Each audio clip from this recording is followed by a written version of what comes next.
nga kayang kinalaman nga nito ni Lance sa pag-knockout nga dito kay Makmak? Nalaman niya nga kasi kay Chloe na sasali nga itong si Makmak sa underground fight.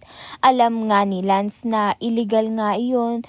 Siguro nga may mga kaibigan nga doon itong si Lance at pinabugbog niya nga itong si Makmak ng tuluyan. Samantalang ito namang si Makmak ay na-knockout nga kaya naman nga agad nga siyang dinala sa ospital. Wala ngang kaalam-alam ang pamilya nga nito ni Makmak kaya naman nga't labis ang pag-alala nga nila dito kay Makmak. Lalo pa ngang nasa malayo ang kanyang ina.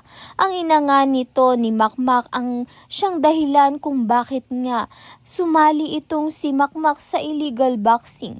Kinikailangan niya nga kasi ng sapat na pera upang mapauwi nga ang kanyang ina na si Nadia na nasa Germany.